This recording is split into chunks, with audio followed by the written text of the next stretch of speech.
Scotch pride, Scotch freedom. Oh yeah, everybody's welcome as long as they come here legally. 200,000 voices flooded through Scotland. Not a parade, not a march, a rupture. Banners replaced routine. Voices replaced stillness. Streets filled not just for one reason, but because something snapped. A pressure point long ignored, now broken wide open. This was not a planned protest with press kits and stage managers. This was urgency without warning, frustration without filter, a movement that built itself in real time through live feeds, voice notes, forwarded screenshots, and one shared phrase. We're not alone. And when images showed hotels shutting down, contracts pulled, and buses loading at midnight, people did not see process. They saw reaction. They saw power blinking, authority folding, because tonight Scotland is not asking what happens next. Scotland is making sure the world sees it happen. We begin where the noise did, with a rumour strong enough to turn a city into a sentence. Just arrived. The police are doing their best to keep the protesters on both sides of the spectrum separate from each other. The tension is palpable. The night, the streets went loud.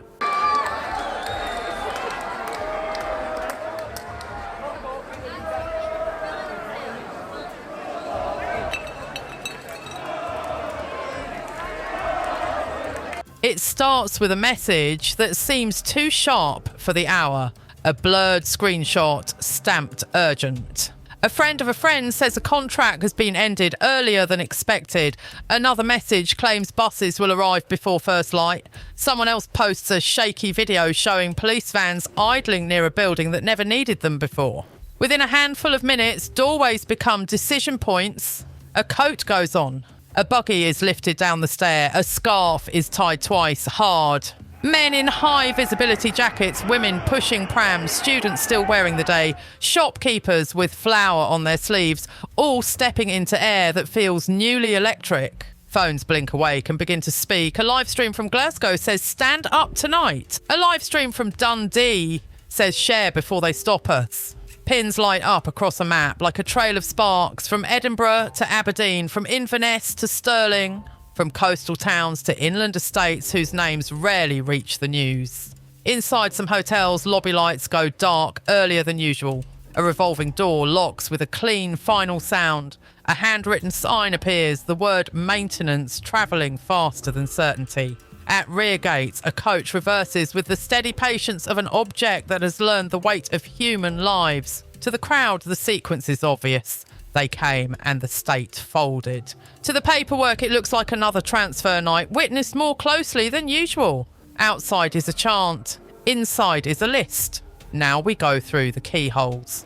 Inside the rooms. In the rooms, there is no chant. There is a zipper's teeth and a phone that does not stop humming. A child kneels on a mattress and traces the wash of blue light across the ceiling, the way other children learn to read a clock. His mother folds shirts into a suitcase that has never fully unpacked. Temporary, she has learned, does not always mean short. It sometimes means indeterminate. Down the corridor, a man watches a live stream of the building he is currently inside. He recognises the entrance mat, the tinted glass, the glare on the sign. He hears the words that strangers attach to him. Cost, problem, plan, and lowers the volume as if that could lower the weight. No one chose this room, this town, this role in someone else's argument. They came because a form told them to. They stayed because files move slowly and uncertainty moves quickly. Outside, the word is collapse. Inside, the reality is movement again, a repetition that scrapes the edges of hope. From the rooms, we step back into the crowd, not to see a mass, but to meet its faces.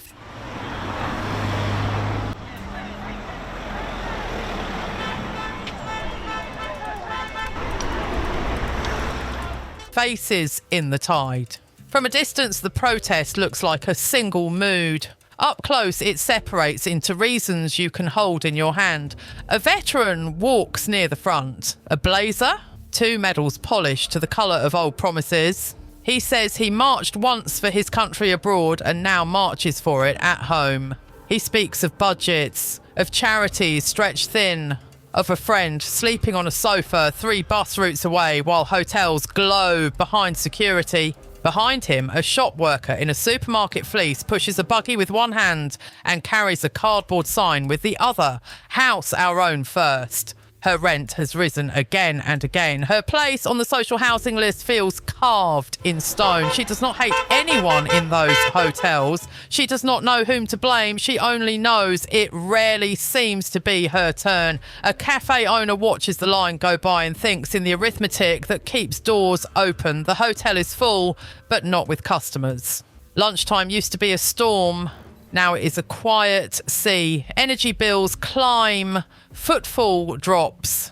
He tells his story without anger, as though clarity could pay an invoice. A young man lifts his phone above the crowd and speaks in a rhythm the algorithm understands. Stay with me. If the feed cuts, refresh. The protest is his set, the chants his soundtrack, the night his revenue balanced on a dwindling charge. Across the police line, another crowd carries banners that read, "Refugees welcome." Local church volunteers in bright vests pass water through gaps. Students who have read enough history to be alarmed by the volume of this anger. Caseworkers who know the paperwork timeline by heart and know how long people are made to wait while being told to wait some more. 2 lanes of people on the same street, both claiming community, both speaking of safety, both imagining futures, both certain of the harm that will come if the other vision wins. When 2 ideas share one street, someone must hold the space between them. We go to the line that breathes. 2 lines. 1 street officers in high visibility vests stand shoulder to shoulder, not immovable, but practiced. The instructions are simple and repeated like the click of a metronome. Keep moving, step back this way, please. A stroller's wheel bumps a boot and is guided gently around. A sign thumps once against a clear visor, then lowers. On a side street, breath fogs in the cold and a scuffle blooms and is gathered up quickly. An arrest that is clean. And procedural turns into a handful of clips, and those clips take on a life larger than the moment they captured. Everyone in this narrow space is hoping the next 10 seconds are not the 10 seconds the internet will rehearse for weeks. Above the street, another kind of life begins. An idea turned into a figure turned into a banner. We meet the character that numbers become. The 200,000 by midnight, the number is no longer just a count, it is a character. 200,000. It appears in chat overlays and bold captions. It sits in block capitals over drone shots that could be from anywhere. It is repeated into megaphones, typed into captions, shouted to passing cameras by people who heard it 5 seconds earlier on someone else's phone. Officials speak of large crowds. Police sources speak of significant unrest. Their language is slow and conditional. The number is fast and absolute. It sounds like scale. It feels like power. It tells people who stayed home that something vast occurred without them. It tells supporters they are not fringe, they are legion. It tells opponents that ignoring this will cost them. The truth is that no one has counted with care in the dark. No live stream lens can measure a moving crowd. By the time a method lands, the myth has taken root. The number stops describing the crowd and starts defining it. And once a number defines a thing, the thing begins to behave like the number. Where numbers go, imitations follow. We turn to the edits that outrun context. Distorted signal alongside the real footage. Imitation spreads faster than verification. An old video from another year is relabeled as Tonight in Edinburgh. A scheduled bus transfer becomes mass removals underway. A brief scuffle loops until it looks like the whole city is one unbroken fight. Labels appear beneath certain posts missing context. More information available, but context scrolls poorly. Certainty gathers clicks. Each side edits the moment to match the conclusion it carried to the street. Accuracy arrives late. Careful, second-guessing itself. Outrage arrives first, breathless, sure of its lines. A woman speaks into her camera. I was there. This caption is not true. A reply arrives instantly. Do your research. Another voice says share before it disappears. In the noise, the measured voice crawls. The absolute voice sprints. If the truth is not first to the scene, the truth must take the long way around. While the feeds argue another set of rooms is very busy, we go to the lit windows where decisions gather. Rooms of power, far from the chance. In rooms washed with white light, screens glow with maps of Scotland, dotted by moving markers. These are not for public consumption. They are for the people whose work is to make sure no one dies tonight. Lines show crowd flows. Pins track roadblocks. Traffic is redirected and then redirected again. Briefings stack on tables. Sites emptied. Sites still occupied. Threats reported and rumours disproved. Phrases that have been sanded by policy pass across the room: restraint, proportionality, prevent escalation. Civil servants and ministers speak another set of careful words costs. Capacity, optics, precedent. For months, the use of hotels as accommodation for people seeking safety has been politically charged. It is expensive, visible and vulnerable to nights exactly like this one. Reports about spiralling bills and mismanaged contracts have already eroded trust. Now, those numbers have faces in the street and flares above roofs. Some argue that this is why the system must be unwound faster, move people out, end hotel usage, show you listened. Others warn that collapsing a fragile accommodation network in response to a wave of protest will set a template that invites more waves. If volume can rewrite policy tonight, then volume will return tomorrow.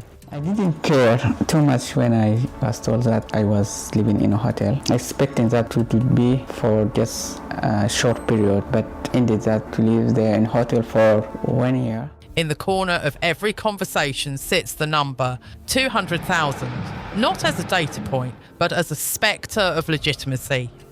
Away from the dashboards and the slogans, ordinary life carries the weight. We return to where the cameras rarely linger. What are the cameras? Miss A school corridor hosts a notice board with uniform donation flyers written in several languages. A receptionist at a general practitioner's office posts a sign that says interpreter available, please ask at the desk. A volunteer pantry restocks shelf-stable milk and writes a sign that says take what you need and leave some for the next person. A housing office pins up a polite sheet that says the waiting list is closed. Wide shots can lie by omission. They hide rooms where integration looks like photocopied forms and the ache of waiting. They hide that some locals have not seen a dentist in years and some new arrivals have not slept an unbroken night since they crossed a border. They hide that the system is strained and that people are not the strain. Even as people bear the strain's consequences, a teacher carefully cuts name cards to pronounce each one correctly.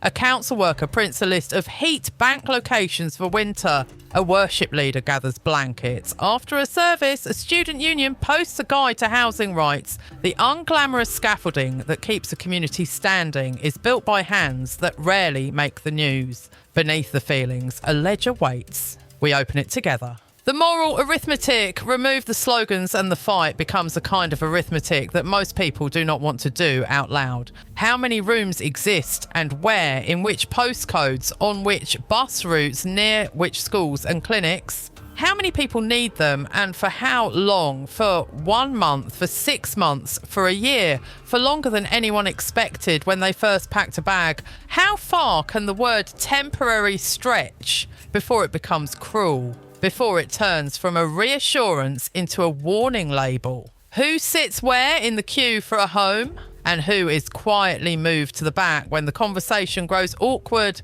What does a stretch system owe to the next person who arrives, and what does it owe to the person who has been waiting so long that waiting itself has become a burden with a name?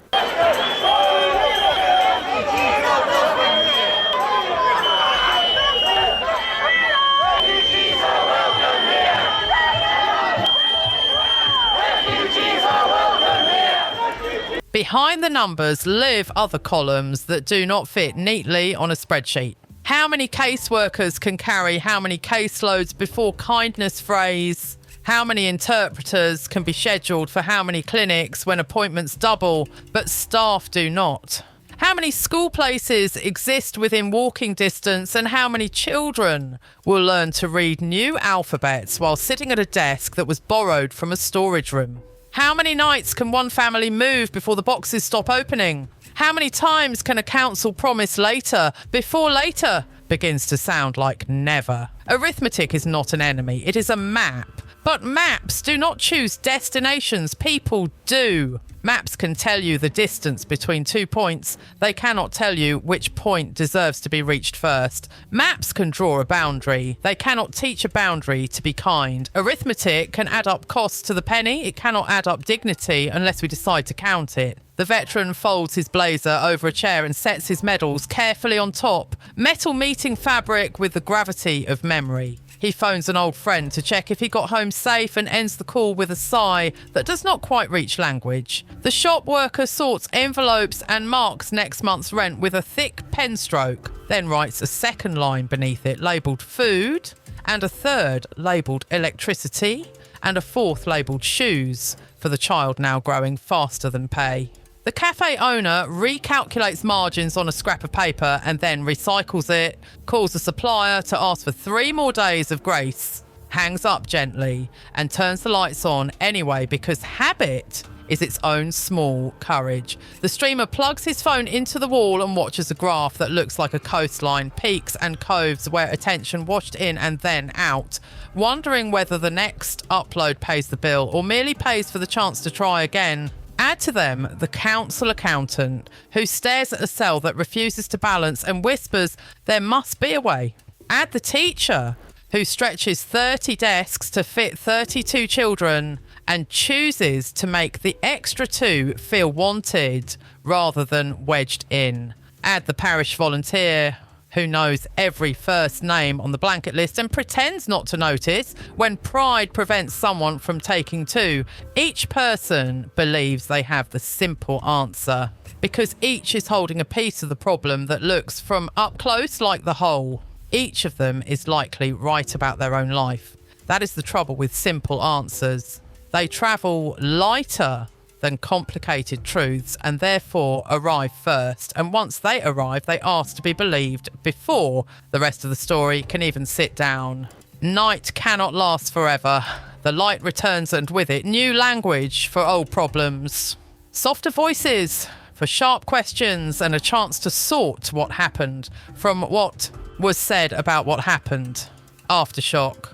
By dawn, the noise drops, but the impact remains. Some doors stay dark, others open with blinds drawn low. Statements appear from official accounts composed in careful type. Operational changes, no link to demonstrations, ongoing review. Protesters call it a win. The proof, they say, is the empty driveway where a bus once stood. Advocates call it disruption born of desperation, layered over lives that had little stability left to lose. Officials call it necessary transition. Critics call it reaction without strategy. Bus shelters shine with fine rain. Timetables blink to announce diversions. Spreadsheets gain new tabs labelled contingency. Group chats shift from where now to what next. The question is no longer whether the system bent. It did. The question is whether the future bends to planning or to pressure. Patterns repeat across places and years, but each place writes its own. Scotland lifts its pen. Echoes and lessons. Scotland is not alone in this geometry of streets and screens and statements, yet the lines here are drawn in local chalk. The word we has centuries in it. The words welcome and wary live on adjoining doors. The weather teaches patience. The history teaches memory. A bilingual welcome sign faces an arrivals board. A community hall that hosted a K-Live last month sets out twice as many chairs for a forum tonight. A council ward prints leaflets in several languages and serves tea and biscuits in exactly one shape. This is how a place practices being a place. Tonight's lesson is not that one side is fully right and the other fully wrong. It is that both speak from a fear of vanishing. Vanishing from the queue for a home, vanishing from a nation's concern, vanishing under paperwork that says pending and means wait without certainty. Policy at its best is the art of preventing people from vanishing. To test that claim, we go to the smallest object that can hold a life. A room with a door, a modest flat, a real key, the steady sound of a lock engaging to welcome rather than to keep out. A kitchen light that does not flicker. A child's drawing pinned to a refrigerator with a magnet shaped like a thistle. No chant equals the feeling of a door that shuts and knows your name. No protest replaces the quiet of a tenancy that lasts long enough to relax. No live stream can contain the sound a room makes when it decides you live there. A landlord signs a compliance form. A caseworker closes a file not because someone moved again, but because someone stayed. A neighbour knocks to say hello because that is still how places become more than addresses. If you want to measure a policy, count keys. If you want to measure a night, count how many people slept. We return to the figure that framed the night and ask what story it wanted to tell. The story we tell about numbers. 200,000 is a size and a symbol. It is too exact for a night that moved like water and too useful to ignore when you need a word that sounds like scale. We use numbers to carry feelings too heavy to say plainly. Pride that we were many, fear that we were outnumbered, belonging that stretches across a city, exclusion that squeezes someone to the edge. The number is a banner that anyone can lift without paying the cost of a sentence. A radio host asks, was it really that many? A caller answers, it felt like more because feeling does not wait for a method. A fact checker says feeling is not counting and is correct in the way a ruler is correct. A sociologist replies that feeling shapes what counts, because what we believe to be large becomes large in the choices we make tomorrow. The danger is not the number. The danger is letting the number make policy before people do. Letting the digit decide the dignity. The gift is not certainty. The gift is humility about how fast certainty spreads and how slowly careful truth arrives with its notebooks and its margins and its hesitations. There are honest ways to count and all of them are fussy. You draw a boundary on a map and estimate density per square metre. You take high and low bounds. You correct for movement. You admit where your method breaks. You compare photographs taken from the same vantage at different hours. You factor in the way a crowd breathes and thins and swells. You know that any answer at night is an approximation wearing a coat 2 sizes too big, and still you try because counts become budgets and budgets become beds and beds become sleep. Numbers should be servants, not masters. They should kneel to the question, not crown themselves as the answer. When a number helps a child turn a key in a door, keep it. When a number helps someone vanish into a category, put it down and pick a better tool. The night ends not with a verdict, but with 2 people who love the same street in different ways and manage for 1 ordinary minute to share the pavement. There's too many immigrants in this area. Mum Audrey blames her struggles on immigration too. They're not. I've got an older son who lives with me. Can't get a house, but yet come into this country and you get a house and they bother. And I know people say they don't, but they do. There's more black in every other colour than there is white. That sounds terrible, doesn't it? I suppose the opposing view to that is, look, it's a multicultural society. 2 voices, 1 street. At a bus stop in the pale morning, the veteran and the volunteer end up 2 steps apart. The shelter glass is beaded with rain and a poster curls at one corner. The veteran's boots are scuffed in a way that does not apologise. The volunteer's hands are chafed from hours of holding a banner that was heavier than it looked. They are both tired in the same human way, the kind of tired that makes silence feel like conversation. They nod without ceremony. No theory passes between them, only the thin warmth of recognition that the night was long for both. The bus arrives. A handful of passengers climb aboard with that particular morning choreography. Card to reader, glance to driver, a small thank you that is almost a whisper. The driver taps the wheel as though keeping time with the city's pulse, a rhythm learned on early shifts and kept for late ones. The doors close with a sigh that could be relief. Everyone wants home, even those who are already there. Across the city, the shop worker turns her key and closes her door with a soft click that sounds like authority returning. She leans her head against the wood for the length of one breath and lets it go. The cafe owner flips the sign to open and lets hope do its quiet work while the kettle begins to murmur. The streamer edits a thumbnail and tries for one last wave, then another, then decides to sleep and let the graph be a graph. The child in a new room watches sunlight climb a wall and whispers, "Is this one the last move?" And a parent answers, "We hope so."